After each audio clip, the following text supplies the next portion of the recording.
Fala pessoal, sejam bem-vindos a mais uma leitura diária da Bíblia, onde a gente está lendo a Bíblia inteira dentro de um ano. Estamos no dia 135 e hoje vamos ler 2 Crônicas de 30 até 32. Então vamos orar? Paizinho querido, Pai amado, nós queremos aqui te agradecer, Deus, te entronizar, dizer que o Senhor é tudo na nossa vida, Deus, que não temos nada sem o Senhor.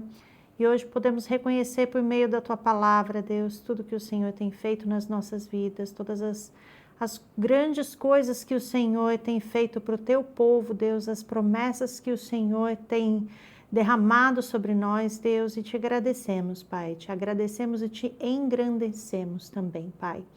Em nome de Jesus, queremos te coroar, Deus, queremos te dizer, Jesus, que o Senhor é Senhor sobre as nossas vidas e que reconhecemos o teu senhorio por meio da tua palavra. Em nome de Jesus, te agradecemos por tudo que o Senhor tem feito por nós, Deus. Amém, amém, amém. Vamos lá, então? 2 Crônicas 30 até o capítulo 32. Capítulo 30. Ezequias enviou uma mensagem a todo Israel e Judá e também escreveu cartas a Efraim e a Manassés, convidando-os para virem ao templo do Senhor em Jerusalém e celebrarem a Páscoa do Senhor, o Deus de Israel.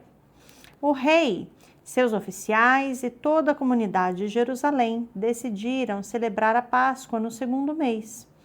Não tinha sido possível celebrá-la na data prescrita, pois não havia número suficiente de sacerdotes consagrados e o povo não estava reunido em Jerusalém. A ideia pareceu boa, tanto ao rei quanto a toda a assembleia.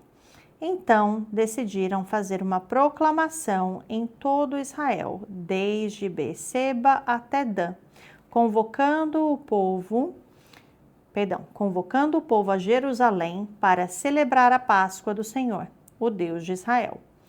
Pois muitos não a celebravam segundo o que estava escrito.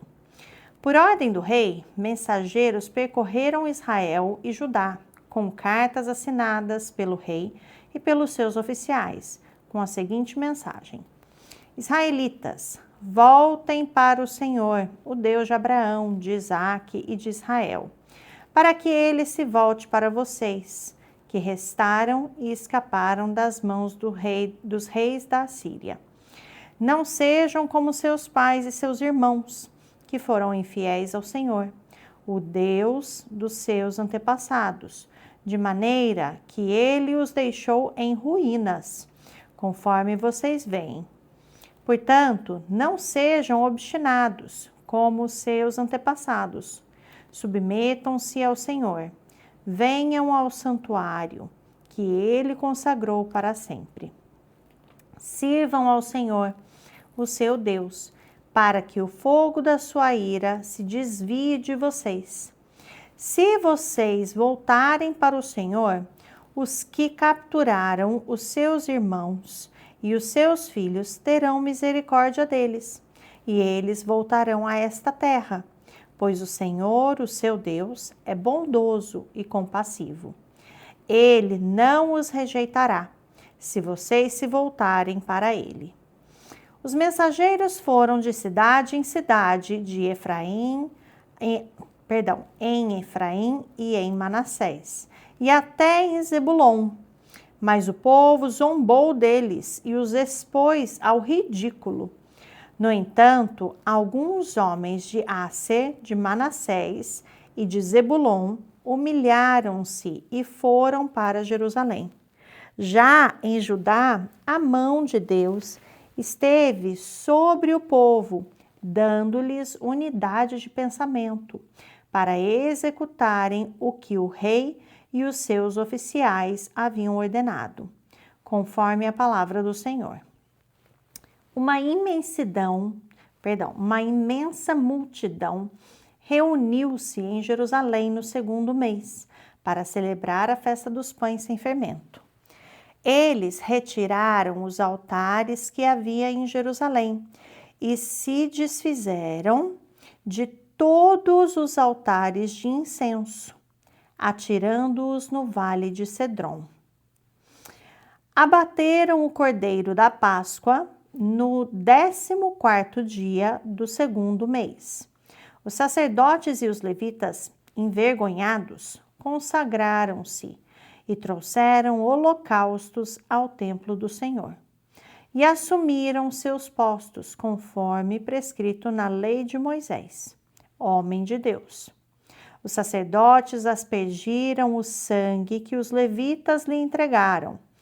Visto que muitos na multidão não se haviam consagrado, os levitas tiveram que matar cordeiros da Páscoa para todos os que não estavam cerimonialmente puros, e que por isso não podiam consagrar os seus cordeiros ao Senhor.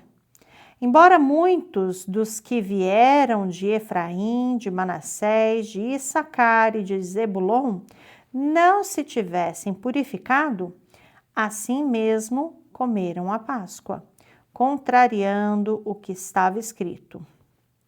Mas Ezequias orou por eles, dizendo: Queira o Senhor, que é bondoso, perdoar todo aquele que inclina o seu coração para buscar a Deus, o Senhor, o Deus de seus antepassados, mesmo que não esteja puro de acordo com as regras do santuário.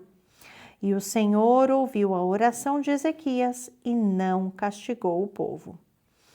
Os israelitas presentes em Jerusalém celebraram com muita alegria a festa dos pães sem fermento durante 7 dias.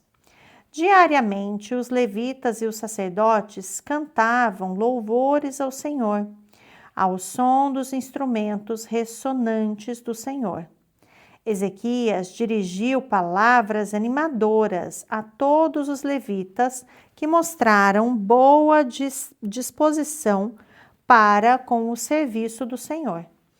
Durante os 7 dias, eles comeram suas porções das ofertas, apresentaram sacrifícios de comunhão e louvaram o Senhor, o Deus dos seus antepassados.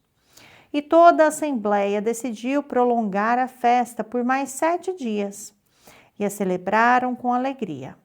Ezequias, rei de Judá, forneceu 1000 novilhos e 7.000 ovelhas e bodes para a assembleia. E os líderes, 1000 novilhos e 10.000 ovelhas e bodes.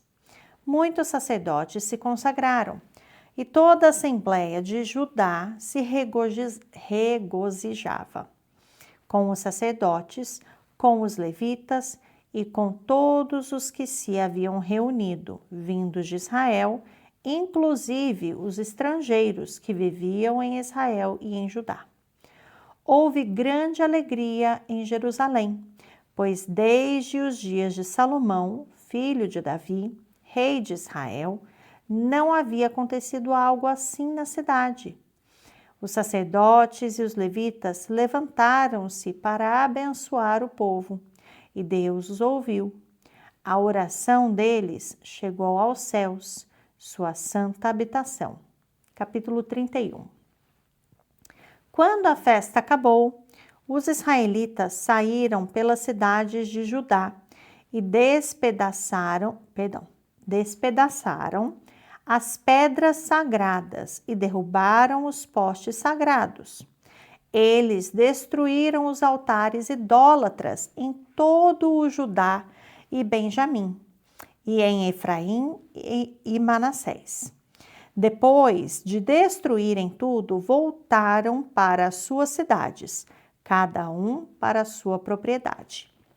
Ezequias designou os sacerdotes e os levitas por turnos, cada um de acordo com os seus deveres, para apresentarem holocaustos e sacrifícios de comunhão, ministrarem, darem graças e cantarem louvores junto às portas da habitação do Senhor. O rei contribuía com seus bens pessoais para os holocaustos da manhã e da tarde e para os holocaustos dos sábados, das luas novas e das festas fixas, conforme o que está escrito na lei do Senhor. Ele ordenou ao povo de Jerusalém que desse aos sacerdotes e aos levitas a porção que lhes era devida, a fim de que pudessem dedicar-se à lei do Senhor. Assim que se divulgou essa ordem, os israelitas deram com generosidade o melhor do trigo, do vinho, do óleo, do mel e de tudo o que os campos produziam. Trouxeram o dízimo de tudo. Era uma grande quantidade. Os habitantes de Israel e de Judá, que viviam na cidade de Judá, também trouxeram o dízimo de todos os seus rebanhos e das coisas sagradas dedicadas ao Senhor, o seu Deus, ajuntando-os em muitas pilhas. Começaram a fazer isso no 3º mês e terminaram no 7º. Quando Ezequias e os seus oficiais chegaram e viram as pilhas de ofertas, louvaram o Senhor e abençoaram Israel, o seu povo. Ezequias perguntou aos sacerdotes e aos levitas sobre essas ofertas. O sumo sacerdote Azarias, da família de Zadok, respondeu: Desde que o povo começou a trazer suas contribuições ao templo do Senhor, temos tido o suficiente para comer e ainda tem sobrado muito, pois o Senhor tem abençoado o seu povo, e esta é a grande quantidade que sobra. Ezequias ordenou que preparassem dispensas no templo do Senhor, e assim foi feito. Então recolheram fielmente as contribuições, os dízimos e os presentes dedicados. O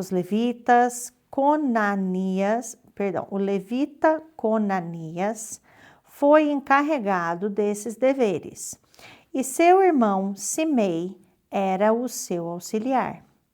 Jeiel, Azazias, Naate, Azael, Jeremote, Josabade, Eliel, Ismaquias, Maate e Benaia eram supervisores, subordinados a Conanias e ao seu irmão Simei, por nomeação do rei Ezequias e de Azarias, o oficial encarregado do templo de Deus.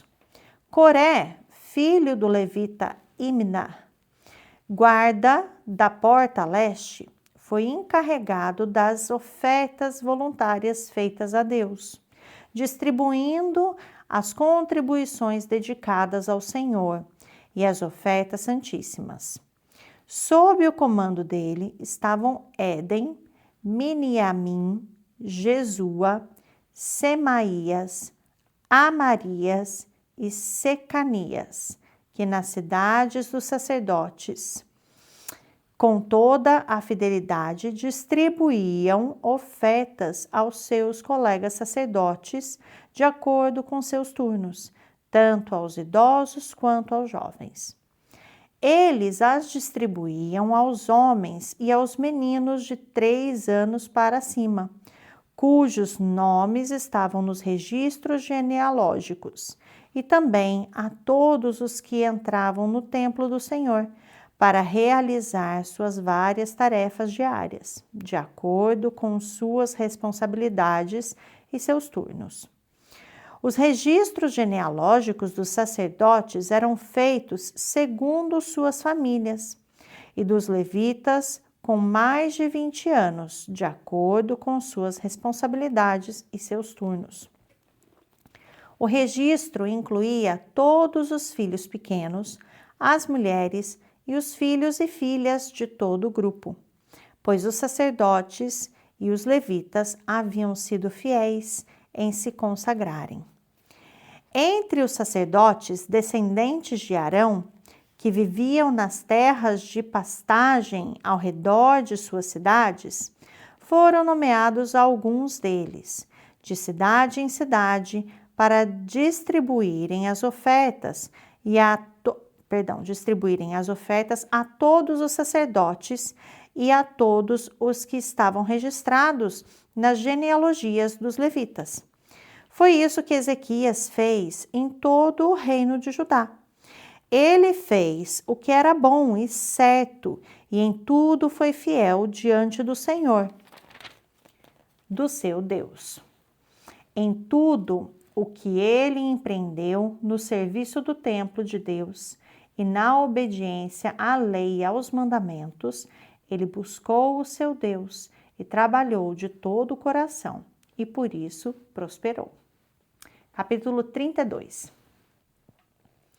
Depois de tudo o que Ezequias fez com tanta fidelidade, Senaqueribe, rei da Assíria, invadiu Judá e sitiou as cidades fortificadas para conquistá-las. Quando Ezequias viu que Senaqueribe pretendia guerrear contra Jerusalém, consultou os seus oficiais e os comandantes do exército sobre a ideia de mandar fechar a passagem de água das fontes do lado de fora da cidade. E eles concordaram. Assim, ajuntaram-se muitos homens e fecharam todas as fontes e o riacho que atravessava a região.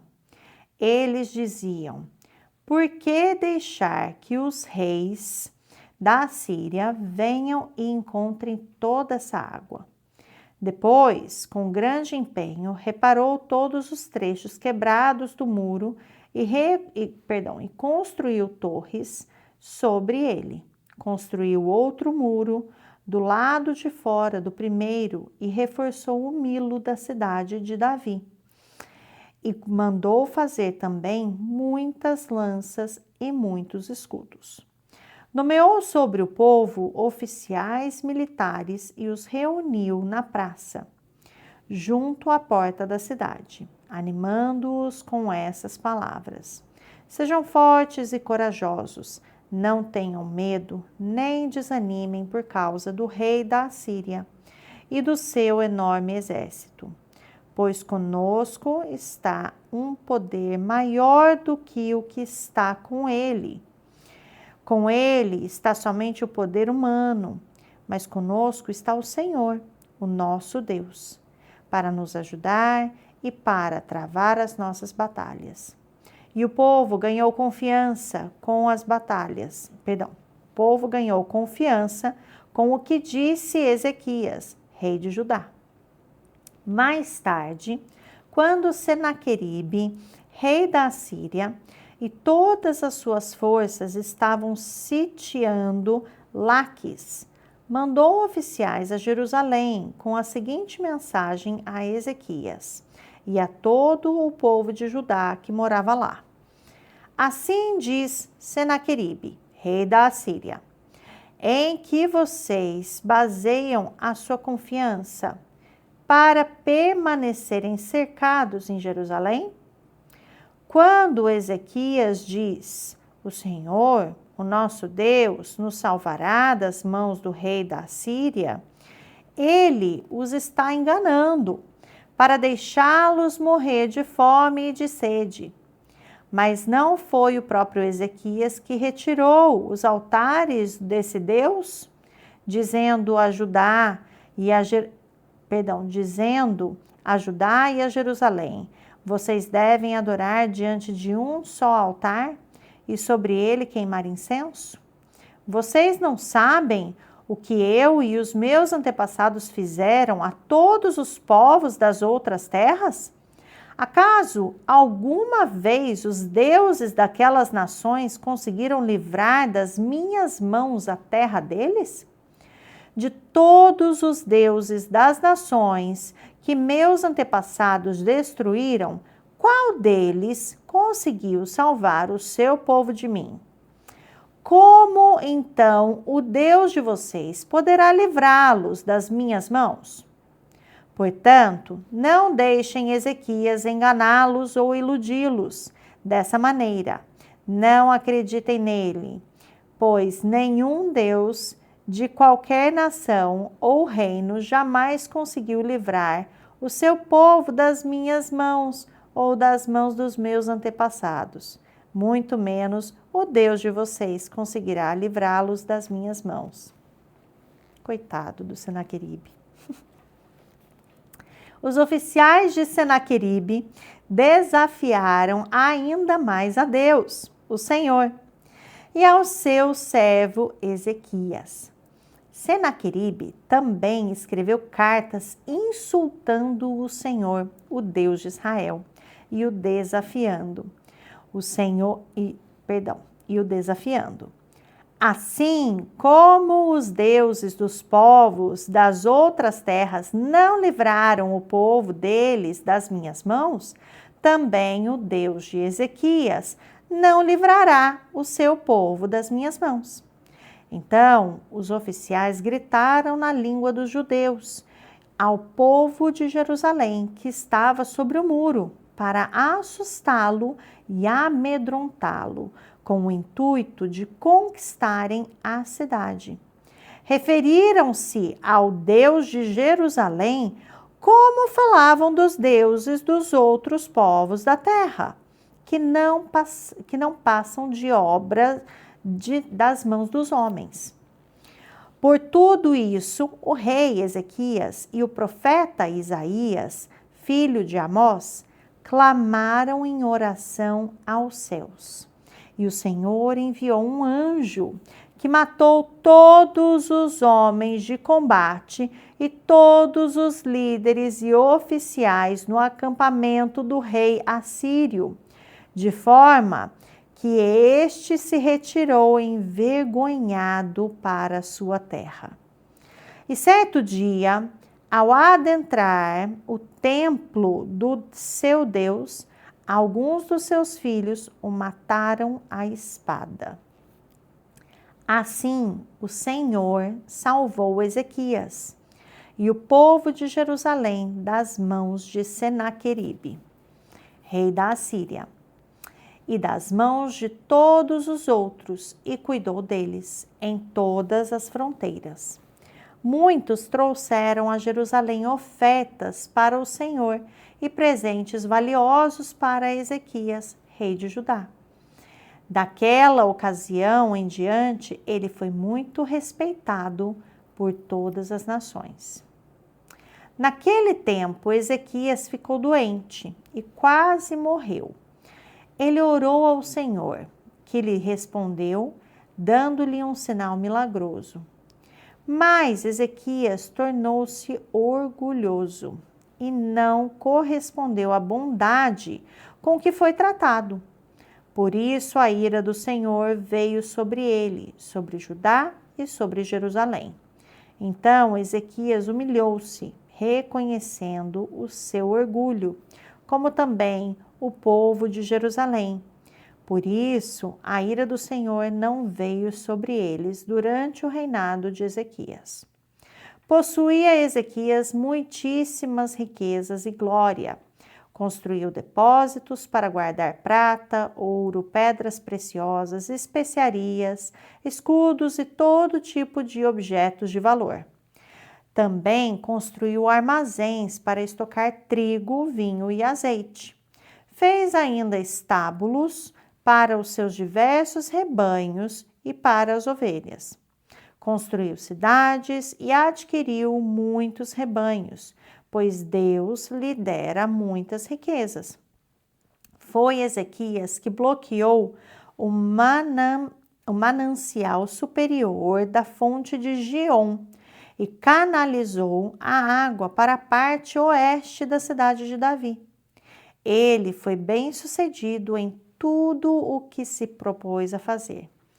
Mas, quando os governantes da Babilônia enviaram uma delegação para perguntar-lhe acerca do sinal milagroso que havia ocorrido no país, Deus o deixou para prová-lo e para saber tudo o que havia em seu coração. Os demais acontecimentos do reinado de Ezequias e os seus atos piedosos estão escritos na visão do profeta Isaías, filho de Amós, no livro dos reis de Judá e de Israel. Ezequias descansou com os seus antepassados e foi sepultado na colina, onde estão os túmulos dos descendentes de Davi. Todo o Judá e o povo de Jerusalém prestaram-lhe homenagens por ocasião de sua morte, e seu filho Manassés foi o seu sucessor. Essa é a nossa leitura de hoje, pessoal. A gente se encontra amanhã para continuar a nossa leitura até o final desse ano.